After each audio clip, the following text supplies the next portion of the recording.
Oke, halo, kita ketemu lagi. Jadi kali ini aku akan membahas tentang investasi. Nah, jadi beberapa kali saya berinvestasi di saham sama di forex ya. Nah, karena tahun ini memang di awal tahun saham itu sangat bullish sekali. Jadi mau naruh duit dimanapun perhitungannya tuh pasti dia akan naik, tinggal naik untungnya apakah besar atau kecil. Nah, dari bulan Desember sebenarnya saya sudah melihat aset cryptocurrency. Nah, kali ini aku pengen bahas tentang investasi aset cryptocurrency. Nah, jadi cryptocurrency ini itu punya teknologi namanya blockchain. Sayangnya orang-orang itu belum mengenal tentang investasi yang satu ini. Kenapa? Karena risknya terlalu tinggi, tapi returnnya itu sebenarnya sangat banyak. Dulu si blockchain ini atau si cryptocurrency yang paling terkenal dan paling tua adalah si Bitcoin. Sebenarnya untuk Bitcoin itu apa ya? Nggak cuma satu gitu. Maksudku gini, orang-orang mengenal blockchain dan cryptocurrency itu dengan koin yang mereka tahu adalah blockchain. Padahal koin-koin cryptocurrency itu banyak. Nah, ada sekitar 5.000 koin yang beredar. Nah, karena begitu banyaknya, gimana sih cara menganalisanya? Itu aku akan jelasin di video terpisah. Nah, kali ini aku akan mengenalkan apa itu blockchain dan apa itu cryptocurrency. Nah, blockchain itu sebenarnya sebuah teknologi untuk mentransfer sebuah data ke banyak orang. Bedanya adalah dia decentralized. Sebenarnya ada beberapa teknologi yang pernah mengupload teknologi ini sebelum blockchain, sebelum Bitcoin. Cuman yang paling berhasil adalah si Bitcoinnya. Nah, si blockchain ini sebenarnya punya dua alias token sama koin. Nah, setiap data yang bertukar itu ditukar dengan si token. Ini dari pendapatku pribadi ya. Kalau misalnya salah, kalian bisa benerin dan bisa tulis di komentar di bawah biar kita sama-sama belajar. Jadi pada saat orang bertukar data, itu si blockchain ini bertukarnya dengan token. Nah, token ini bisa didapat dari nambang mining. Nah, jumlah tokennya ini berapa itu sebenarnya tergantung dari si pembuatnya. Jadi blockchain itu ada banyak, ada Ethereum, teknologinya aku bilang ada Ethereum, ada Bitcoin, ada Polkadot dan macam-macam. Nah, itu tergantung mereka. Jadi si tokennya ini mau dibuat sama mereka tuh berapa. Biasanya diinisiat di awal sebelum mereka beredar. Nah, token ini sebenarnya satu tahap menurutku ya, sebelum koin itu ada. Jadi, kebanyakan orang-orang itu untuk mendapatkan token dengan menukarkan sejumlah uangnya mereka ke token dengan cara men-swap. Jadi ada beberapa situs bisa pakai OneInch, bisa pakai PancakeSwap dan macam-macam lah, kalian bisa cari di internet. Nah, itu aku juga pakai. Jadi aku beli beberapa token. Kenapa? Karena pada saat token itu sudah menjadi koin dan sudah dapat diperjualbelikan di exchange. Di exchange itu contohnya adalah toko kripto, rekeningku, Binance, Hobbit gitu dan teman-temannya. Harganya biasanya melonjak terlalu tinggi. Nah, maka dari itu aku biasanya ngambil dari token. Tapi kalau misalnya tokennya itu aku sudah timingnya sudah terlalu lama atau nggak tepat karena dia sudah masuk ke exchange, biasanya aku juga beli koin di exchange gitu. Nah, menurutku kalau kalian mau masuk itu lebih baik menggunakan uang dingin. Jadi coba-coba aja sih sebenarnya mulainya. Jadi 200.000 kalian masukin gitu kan. Nanti kalian coba belajar koin mana sih yang bagus gitu. Jangan hanya melirik BTC atau Bitcoinnya. Karena yang lagi hype sekarang itu Bitcoin. Per hari ini dia hampir menyentuh 1 miliar per satu koinnya. Tapi ada juga yang aku lihat BNB dan sebagainya. Cuman aku tidak menyarankan koin-koin itu kalian beli.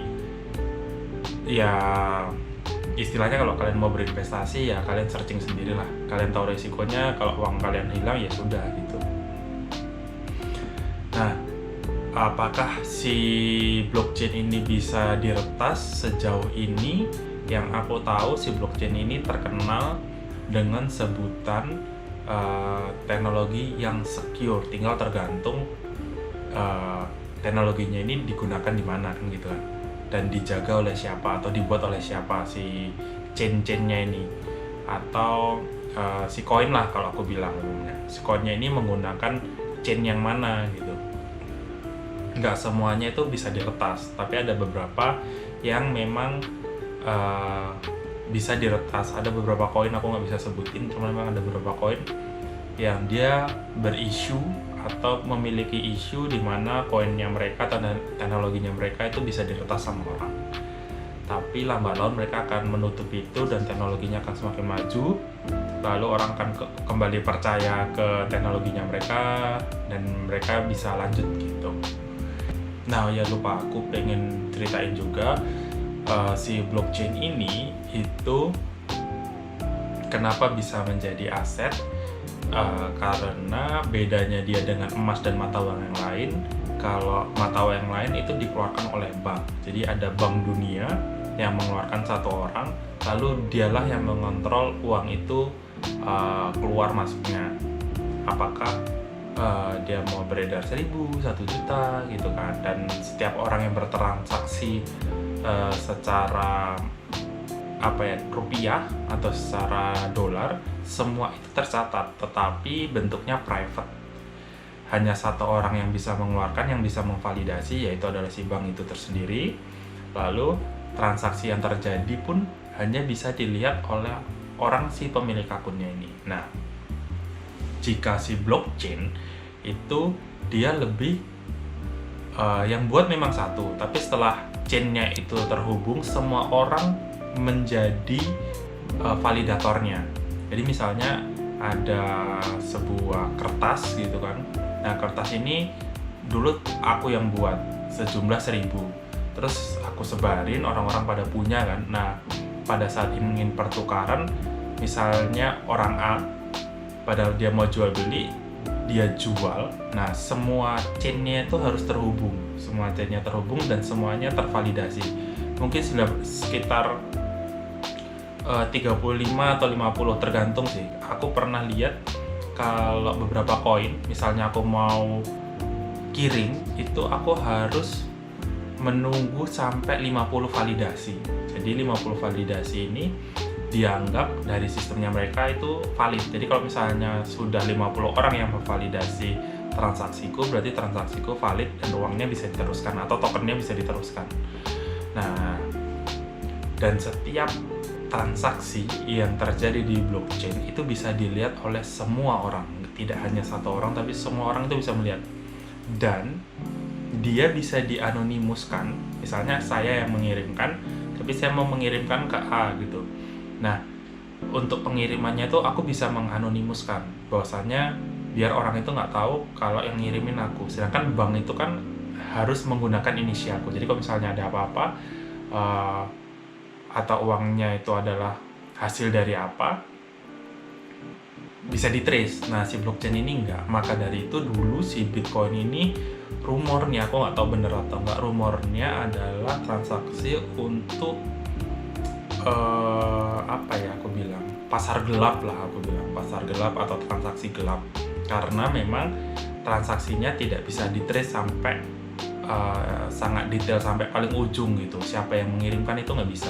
Tapi bisa juga kalau si blockchainnya ini dibuat setiap transaksi itu harus nama asli, itu bisa, tapi orangnya bisa milih mau seperti itu atau dia menganonimuskan datanya dia gitu sih. Makanya kenapa orang lebih suka pakai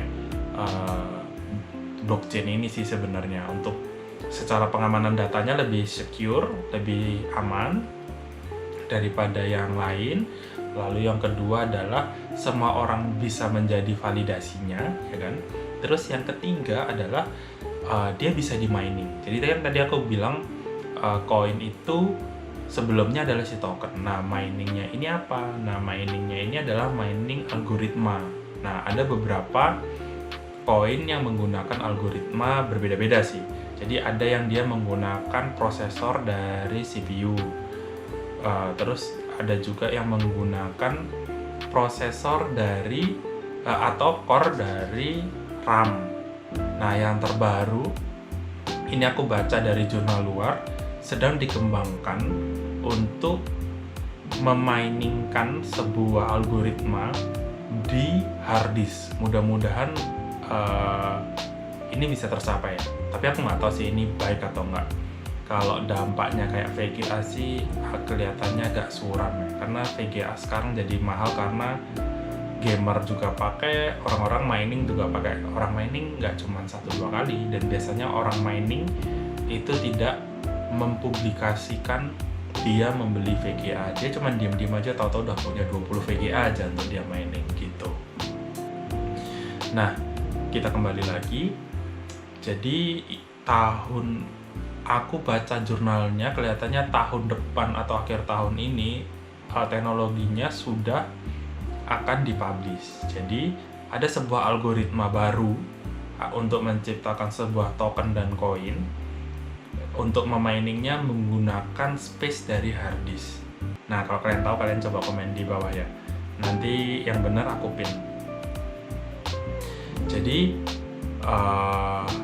ini muncul karena kekurangan dari RAM sama CPU, prosesor dari CPU. Prosesor dari CPU jelas kekurangannya apa? Listriknya terlalu banyak untuk konsumsinya. Terus yang kedua adalah terlalu mahal.